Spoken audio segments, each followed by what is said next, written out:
Good evening, and welcome to this critical discussion. Tonight, we delve into a question of profound global significance. Is a global ban on nuclear weapons a realistic goal? Joining us are two distinguished guests with deeply considered perspectives. Ambassador Kenji Tanaka will argue in favor of the ban's increasing feasibility, and General Marcus Thorne will articulate the considerable challenges and express skepticism about its current attainability. We anticipate a sophisticated and illuminating exchange. Thank you, Dr. Reed. A global ban on nuclear weapons is not merely a desirable outcome, it is a moral imperative and, I contend, an increasingly, albeit challenging, realistic goal for humanity. The humanitarian consequences of any nuclear detonation, whether accidental, miscalculated, or intentional, are catastrophic and utterly unacceptable. We speak of incinerated cities, of a nuclear winter plunging our planet into darkness and famine, of radiation poisoning generations yet unborn. The continued existence of these weapons casts an existential shadow over all our futures, a persistent threat to civilization itself. Furthermore, the traditional doctrine of nuclear deterrence, once perhaps a precarious stabilizer, is becoming demonstrably unstable and unreliable in our complex, multipolar world. Emerging technologies, such as cyber warfare capabilities targeting command and control systems, and the proliferation of sophisticated missile technologies, amplify the risks of miscalculation or unintended escalation to an intolerable degree. We cannot base global security on a doctrine that requires flawless operation in perpetuity, especially when the consequences of failure are so absolute. Encouragingly, we are witnessing significant normative and legal progress. The Treaty on the Prohibition of Nuclear Weapons, TPNW, is a testament to a burgeoning global consensus. It reflects the will of the vast majority of nations who understand that these are not legitimate instruments of security, but rather instruments of mass destruction. We have successfully banned other categories of weapons of mass destruction, like biological and chemical weapons. Nuclear weapons should be no exception. Therefore, true realism, I submit, must transcend the narrow confines of outdated Cold War thinking. It must comprehensively account for the catastrophic, ever-present risks inherent in the status quo. Achieving a ban will undoubtedly demand bold, persistent diplomacy, a paradigm shift in how we conceive of international security, and unwavering political will. But it is a necessary endeavor. The alternative, living indefinitely under the nuclear sword of Damocles, is simply not attainable, or indeed a realistic long-term strategy for human survival. Dr. Reed, Ambassador Tanaka, thank you. While the aspiration for a world entirely free of nuclear weapons is undoubtedly a laudable one, a sentiment shared by many, including myself, I must argue that a comprehensive global ban is, at this juncture in international affairs, profoundly unrealistic and potentially detrimental to global stability. The doctrine of nuclear deterrence, however morally uncomfortable it may make us, has arguably played a significant role in preventing large-scale conventional conflicts between major powers for over 75 years. The concept of mutually assured destruction, or MAD, created a terrifying but effective stalemate that discouraged direct, high-intensity warfare between nuclear-armed states. To dismantle this framework without a proven, equally robust alternative could paradoxically increase the risk of devastating conventional wars, the scale of which we have thankfully not witnessed in recent generations. Furthermore, the challenges associated with ensuring complete, irreversible, and verifiable disarmament on a global scale are immense, perhaps insurmountable with current technologies and levels of international trust. How can we be absolutely certain that every warhead has been declared and dismantled, that no clandestine programs are underway, especially in states operating with limited transparency? The trust deficit among key international actors is a stark reality that cannot be wished away. Verification regimes for nuclear weapons would need to be unprecedentedly intrusive and foolproof. Then there are the complex geopolitical realities. A precipitous ban agreed upon by current nuclear states could inadvertently create dangerous power vacuums. It might embolden states with regional hegemonic ambitions, or incentivize proliferation among nations that feel their conventional security is compromised without an ultimate deterrent. Rogue states, or those perceiving existential threats, might see an opportunity in a world where established powers have disarmed. Therefore, a more pragmatic and responsible approach, in my view, involves strengthening existing arms control treaties, vigorously pursuing non-proliferation measures to prevent new states from acquiring these weapons, and fostering strategic stability dialogues among current nuclear powers. These are concrete, achievable steps that can genuinely reduce nuclear dangers, as opposed to pursuing an immediate, comprehensive ban that, however well-intentioned, risks unraveling the fragile security architecture that, for all its flaws, has maintained a semblance of global order. General Thorne presents a familiar yet increasingly challenged narrative of deterrence. But this supposed stability comes at an exorbitant price, a constant terrifying risk of accidental launch, unauthorized use, or deliberate escalation born of miscalculation. The resources, both financial and intellectual, diverted to maintaining and modernizing these arsenals could be far better invested in addressing the root causes of conflict and promoting sustainable development for all. Regarding verification, I acknowledge its complexities. However, to declare it insurmountable is to foster a dangerous inaction and to underestimate human ingenuity. We have seen significant advancements in detection technologies and verification methodologies in other arms control contexts.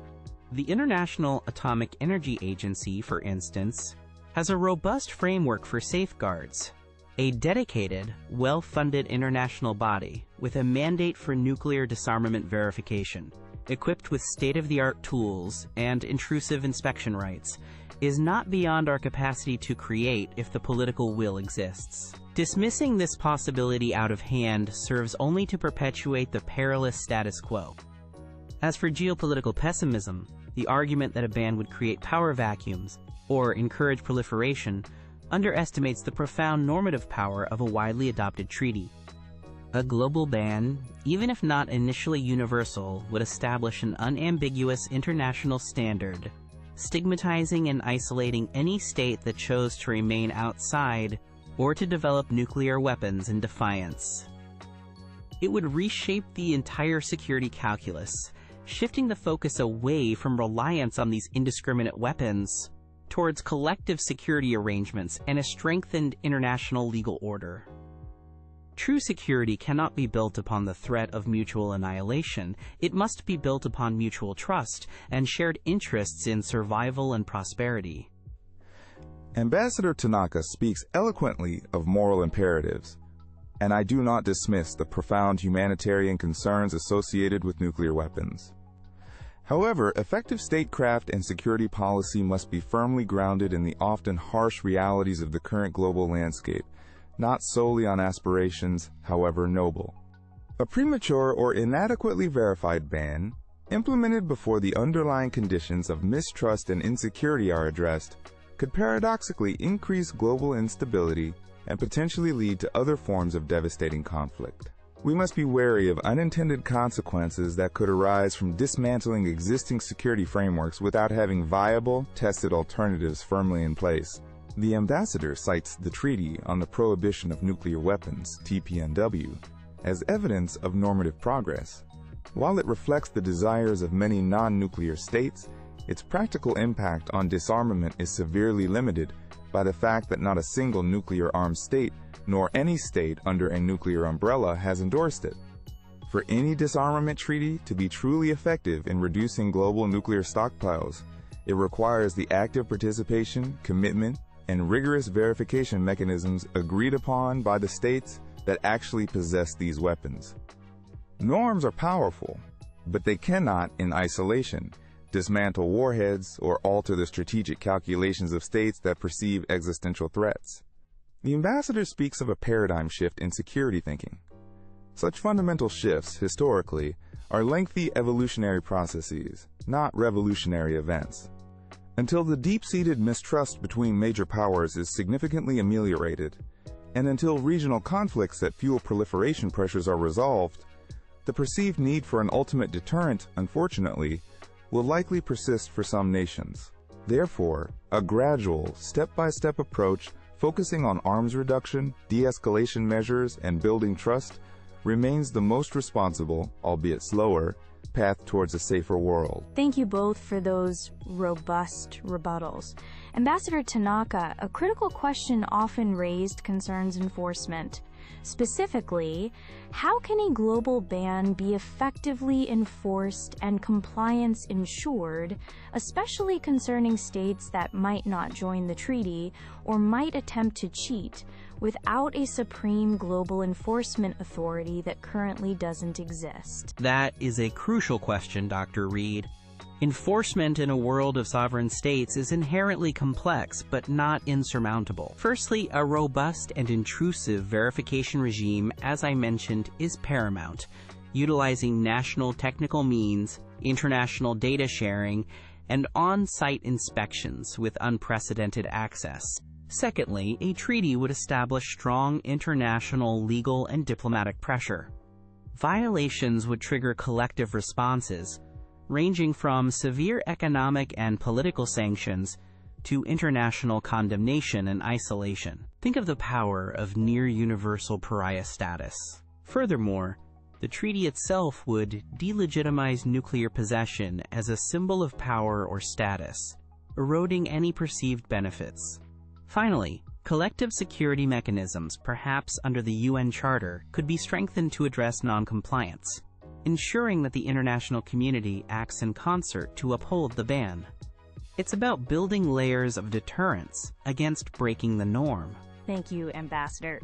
General Thorne, a question for you. The consequences of nuclear deterrence failing are, by any measure, potentially civilization ending. Given this, and considering emerging threats such as sophisticated cyber warfare capabilities or the potential integration of artificial intelligence into command and control systems, isn't there a point where the inherent, escalating risks of maintaining nuclear arsenals simply outweigh their perceived deterrent value? Dr. Reed, the escalating risks you describe are indeed a matter of grave and continuous concern for military planners and strategists. No one takes them lightly. We are constantly working on mitigating these risks through enhanced cybersecurity, fail-safe mechanisms, and ensuring human control remains paramount in any decision-making loop regarding nuclear use. However, the question is whether abandoning nuclear deterrence entirely, in the current global security environment, would lead to a net decrease or increase in overall risk. A world where major powers have disarmed but regional actors or non-state entities pursue nuclear capabilities, or where large-scale conventional warfare becomes more likely due to the absence of a nuclear backstop, presents its own set of catastrophic dangers. Deterrence, while imperfect and fraught with peril, has a track record, however unsettling, of preventing worst-case scenarios between major powers. The key is to manage its risks downwards through verifiable, mutual reductions, and strategic dialogues, not to create a power vacuum through unilateral or precipitous abandonment that could invite aggression or instability. A final question for both of you, if I may. Considering the current landscape of heightened global tensions and geopolitical complexities, what single, most impactful yet politically feasible step could be taken in the next 5 to 10 years to genuinely reduce nuclear dangers and move, even incrementally, towards the objectives you each envision? A profoundly important question, Dr. Reed. If I were to choose one politically feasible yet impactful step, it would be the universal ratification and entry into force of the Comprehensive Test Ban Treaty, CTBT. This would verifiably halt all nuclear explosive testing, significantly constraining the development of new types of nuclear weapons and the modernization of existing arsenals. Alongside this, initiating substantive, inclusive dialogue on nuclear risk reduction measures, involving all nuclear-possessing states and key non-nuclear states, is critical to build transparency, reduce miscalculation risks, and foster a climate more conducive to broader disarmament efforts. From my perspective, Dr. Reed, the most impactful and feasible step would be the reestablishment and modernization of robust arms control treaties between the major nuclear powers, particularly the United States and Russia, and increasingly China. These agreements should focus on verifiable reductions in deployed strategic weapons, limitations on destabilizing new weapon systems, and enhanced transparency measures. Concurrently, significantly enhancing and utilizing crisis communication channels, the hotlines, and establishing new ones where necessary, is vital to prevent misunderstandings from escalating during periods of tension. Preventing proliferation to new actors also remains a top, ongoing priority. Dr. Reed, General Thorne, it has been a privilege. The path to a world free of nuclear weapons is undoubtedly arduous, fraught with obstacles, yet it remains an essential journey for the survival and flourishing of humanity. Our continued, indefinite reliance on these instruments of ultimate destruction is an unsustainable gamble with our collective future. A gamble where the stakes are unimaginably high. We must not allow the perceived complexities of the present to paralyze our efforts towards a safer tomorrow. I appeal to our shared human values, to our capacity for foresight, and to the profound responsibility we owe future generations to pursue this goal of a nuclear weapon-free world with renewed vigor, courage, and an unwavering commitment to peace. Thank you, Dr. Reed, Ambassador Tanaka. While the aspiration for a world without nuclear weapons is one we all intuitively share, current global realities demand a pragmatic, clear-eyed, and cautious approach centered on maintaining stability and achieving verifiable risk reduction. We must guard against well-intentioned but idealistic policies that could inadvertently dismantle existing security structures, however imperfect, and potentially lead to greater global instability or even catastrophic conventional conflict. Ensuring security in a complex and at times dangerous world requires prudence, demonstrable strength where necessary, and a commitment to incremental, verifiable steps that enhance stability for all. It is through such patient, realistic measures, rather than immediate, sweeping bans whose efficacy and verifiability are questionable, that we can best navigate the perilous nuclear landscape and genuinely enhance international security. Thank you, Ambassador Kenji Tanaka and General Marcus Thorne, for your compelling, articulate, and deeply thoughtful contributions to this vital discussion. Tonight's debate has starkly illuminated the central tension, the undeniable moral and existential imperative for disarmament on one hand, versus the deeply entrenched complexities of global security, the logic of deterrence, and the pervasive challenge of international trust on the other. The questions raised are profound, the stakes immeasurable. It is clear that this is not merely an academic debate, but an ongoing, critical challenge for policymakers and citizens alike. We urge our audience to continue engaging with these profound questions. Thank you for joining us.